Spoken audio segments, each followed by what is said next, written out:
Hello and welcome to Ethics in the News. My name's Hannah Storm and I'm the director of the Ethical Journalism Network. In this special episode, I'm speaking with Janey Starling, a domestic abuse expert and author of the UK's first guidelines for reporting fatal domestic abuse, and David Challen. And I'm quoting from his website now. He successfully campaigned to free his mother, Sally Challen, in a landmark appeal recognising the lifetime of coercive control she suffered. In the first month of lockdown in the UK, the number of domestic abuse killings almost tripled, and calls to domestic abuse helplines have increased by 120%. As Janey Starling wrote in a piece for the Ethical Journalism Network, it's about control and not COVID. Throughout this episode, we'll be speaking about the idea of coercive control. For those not familiar with this term, I'm going to quote from the Women's Aid charity website. Coercive control is an act or pattern of acts of assault, threats, humiliation and intimidation or other abuse that's used to harm, punish or frighten their victim. So I began by asking Janey about the guidelines she'd created for covering fatal domestic abuse and how important it was that journalists recognise their responsibilities to people who were in those situations. Last year in 2019, Level Up campaigned to introduce the UK's first press guidelines on how to report fatal domestic abuse, because outside of the pandemic and prior to the pandemic, the UK has a rate of 2 women every week being murdered by a partner or ex-partner, which unfortunately means that fatal domestic abuse is pretty much a standing item on our news agenda and journalists are reporting it a lot. And what I noticed last year, and has become even more prevalent within the pandemic, is the way that journalists will often report a fatal incident of domestic abuse as like a one-off, as if it was a crime of passion rather than a crime of control. And essentially all the research proves, and so many criminologists have shown us time and time again, that fatal domestic abuse is planned. Jane Monckton-Smith's Homicide Timeline is a really fantastic resource to really get to understand the build-up, because ultimately, when someone kills their partner or ex-partner, it is the end point to a sustained period of coercive control. It's the final act of control. However, journalists aren't reporting it as that. And something that we've tended to notice in headlines is the way that journalists will use this quite lazy template of man murders wife after they had an argument, after she slept with another woman, after they'll frame it in terms of the woman's actions or something that has triggered it. And that is absolutely inaccurate. Fatal domestic abuse is planned. It's after a long build-up of coercive control, but journalists aren't reporting it as such, which is so unhelpful to us as a public, because we don't really understand what the risk factors are and what coercive control looks like and what support is out there for people who are experiencing that. So the Media Guidelines campaign worked with bereaved family members who had lost loved ones due to domestic homicides, worked with domestic violence survivors, it worked with journalists to really build some comprehensive guidance for journalists to follow, just to get this right, because ultimately, if we can get reporting right on domestic homicide, we can hopefully stop more women dying. And also, for family members, and David, you'll be able to speak to this, it's incredibly traumatic to see your loved one's public record as something that's just sensationalised and completely disproportionate to the reality. That's incredibly traumatic. So journalists have a responsibility to the broader public to get this right, but also especially to family members. David, what's your experience of when the media get it wrong and when they get it right with regards to reporting of issues related to domestic abuse, coercive control? Our life has very much been thrust in 2 instances into the media. The first was with a very different picture, with my mother having killed my father. She was painted as a vengeful, jealous woman. And as far as my research has been done since that's happened, and stories that I've seen women dealt a lot for harsher hand as well in the press, and there's something to be said for that. But then obviously when it came to the appeal, there was a different side of the story that hadn't been explored. And I think it was just, in my own case, in my mother's case, it was reported as fairly as it could have been. I think that's just by chance, though, to be honest, because media certainly do choose when they want to go on one side or another. But since our appeal, I have seen articles where there is certainly I don't know what it is, a certain voyeurism into killing. And certainly when it comes to the person's killed, and especially reporting that I've been looking out for the last 3-4 years. It's a lot of eccentric thoughts about, a good man. And when my father was killed, he was immediately painted as a good man by some random stranger who we'd never met up our street, who I lived there for 23 years. And it's to paint this idea, this perfect picture gone wrong, especially in cases where perpetrators, they're just not seen or recognised in the theme of or the realisation of male violence, because that's what it is. And if you're labelling them as good men caught in a crossfire and a woman out of control, it just propagates the myth that women are stepping out of line, that need to be put under control, and men are the bystanders, and they were good men and good fathers. But the story is this man has killed a woman.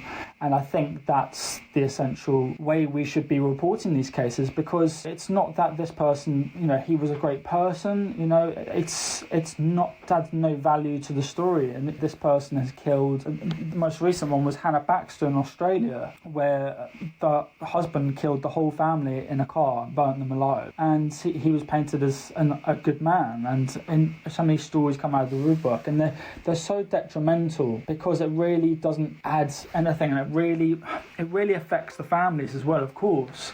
And I've seen that firsthand, witnessing some bad articles about my mother and not understanding domestic abuse. And they can do it right, they just don't get enough traffic apparently off that. And it shouldn't be about it. It shouldn't be about traffic in terms of these reports. It should be about educating, delivering the bare bones facts, which is, if a woman is killed by a man, that's male violence.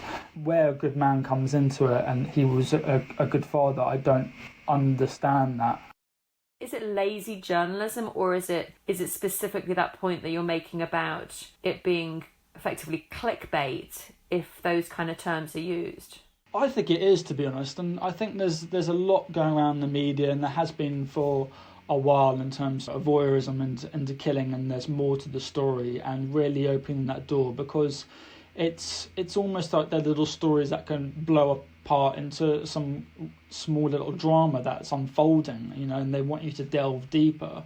And that's great if you're delving deeper to understand domestic abuse. Some great reporting that goes on, that can be done. But it's the quick turnarounds, it's the tabloid journalism, where there are certain publications that are worse than others, and it seems to be an editorial decision to just open that door. So as a reader, you're wanting to know more. It's about the value of the house that the person was killed in, their background. Well, he seemed like a great guy, and you kind of build up this picture, and it's creating that conflict in your head. Well, he's a great guy.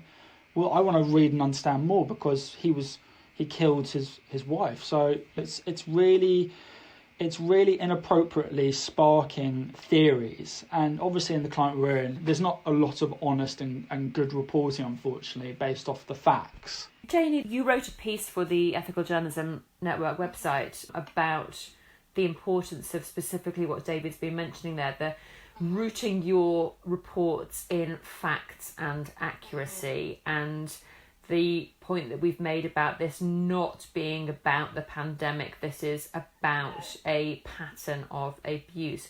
Are you seeing people really stepping up to their responsibilities during this pandemic, or are you seeing a kind of default to what we've just spoken about, this kind of lazy sense of blaming something else? Having spoken to so many journalists throughout this campaign, I just don't think journalists actually are aware of what damage their reporting can do. And I think if more of them understood the responsibility that they carry for informing public opinion on domestic abuse, they would take it much more seriously. But unfortunately, as a society, and journalists are included in that, we don't really understand domestic abuse. And I think something that everybody needs to understand is that men kill because they want to reassert their control, not because they've lost control. And actually, the facts that everyone needs to be aware of are that 50% of women who are murdered by their partners are murdered within 1 month of separation. So men kill their partners at the point where they've lost control, at the point where their partner has finally got the strength to leave or has just left. And the act of killing is an act of taking that control, the ultimate control, which is, if I can't have you, then no one can. It's my choice to end your life. And I think if we started as a society, and if journalists started to see it in the frame of control, they would be reporting these crimes very, very differently. I'm not seeing journalists acknowledge that fact. I'm not seeing journalists step up to the mark. I don't know what the reasons for that are, but it's becoming absolutely unforgivable when Refuge is stating that calls to their phone line have gone up by 700%, that Refuge spaces are absolutely maxed out, that 5 women a week are now being murdered by a partner. The stakes are so high that journalists really do need to just start taking this much more seriously. And unfortunately, through the campaign that we ran, we tried to appeal to IPSO to amend their editor's code so there would be some kind of repercussions for journalists who violated these guidelines, in the way that journalists really have to be careful about the ways they report suicide to prevent copycat suicides. We really do think that journalists need to take the same approach with domestic homicides, so other men don't just see, oh, okay, I've got an excuse now, the public will have sympathy with me, I'll just say that I snapped.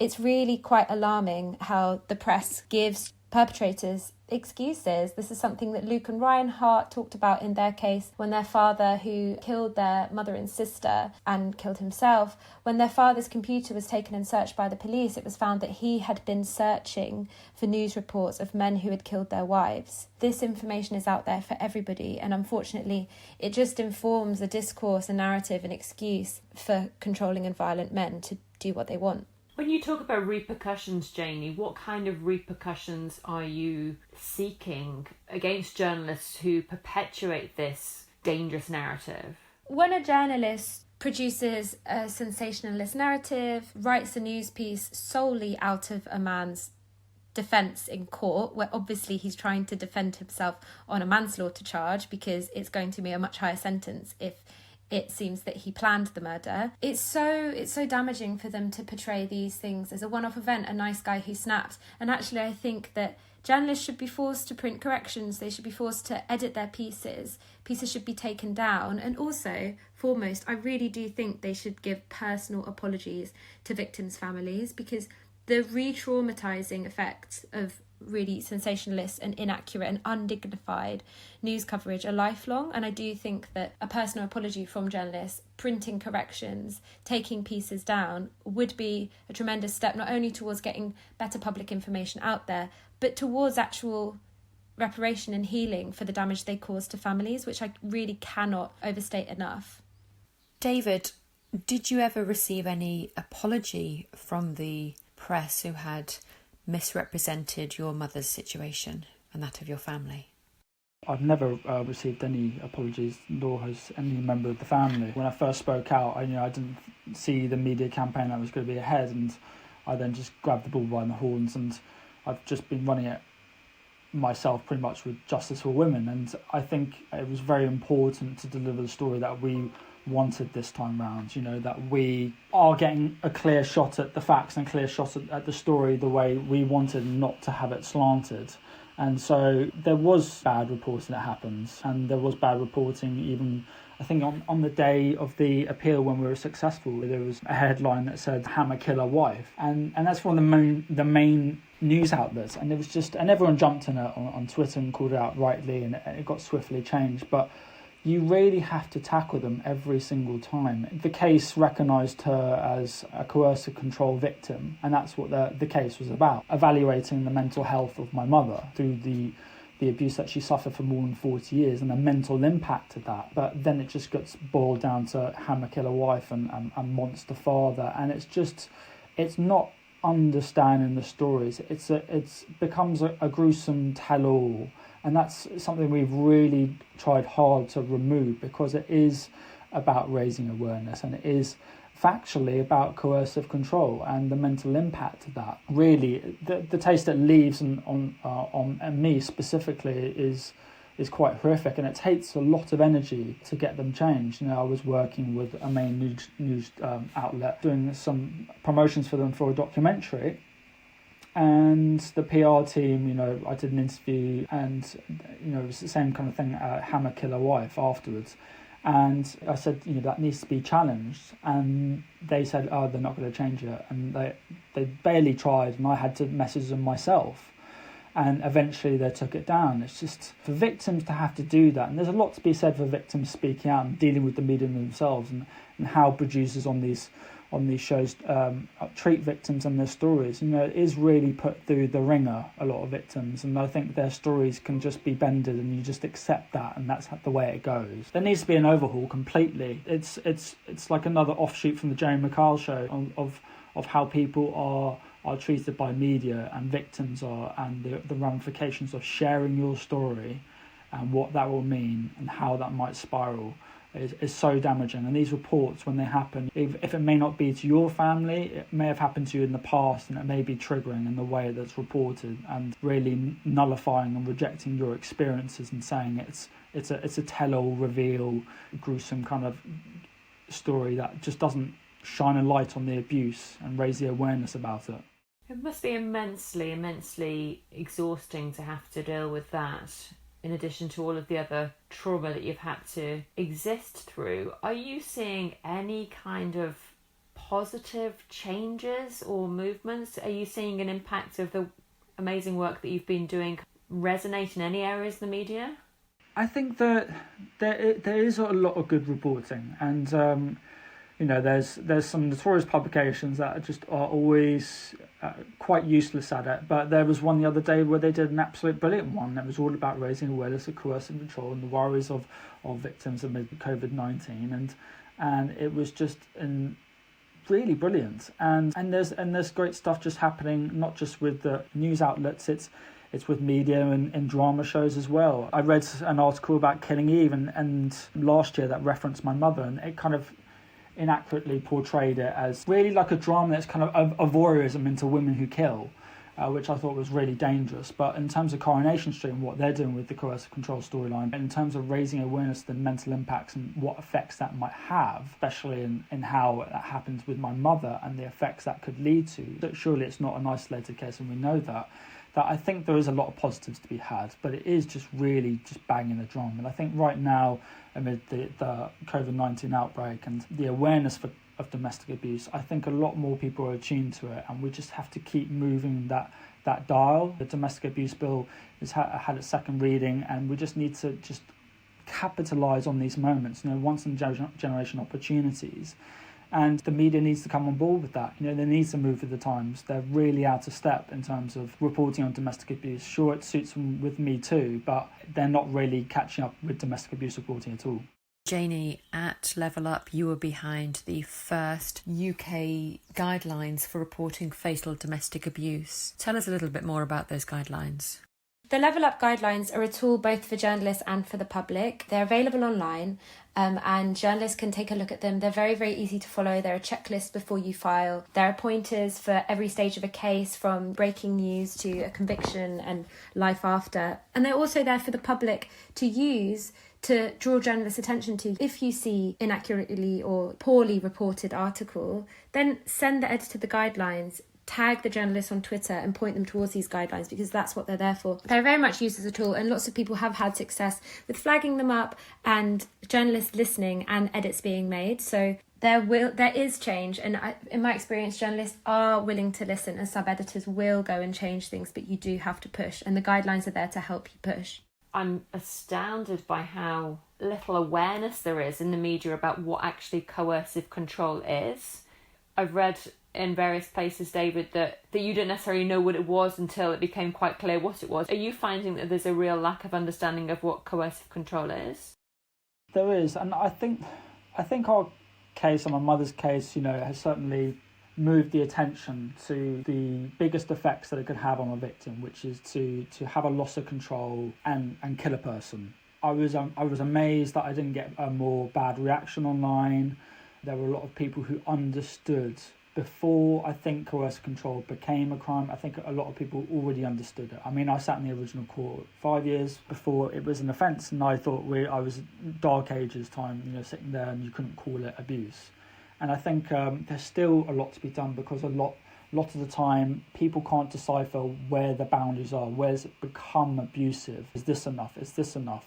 And it's so bespoke and minute, and it's so bespoke to that person that it can take 3 months for a victim to commit suicide, and it probably won't be recorded as a domestic abuse incident, or it may take 40 years and that person lashes out and kills the other partner. And we need to understand these cases. Every case of domestic abuse will have coercive control.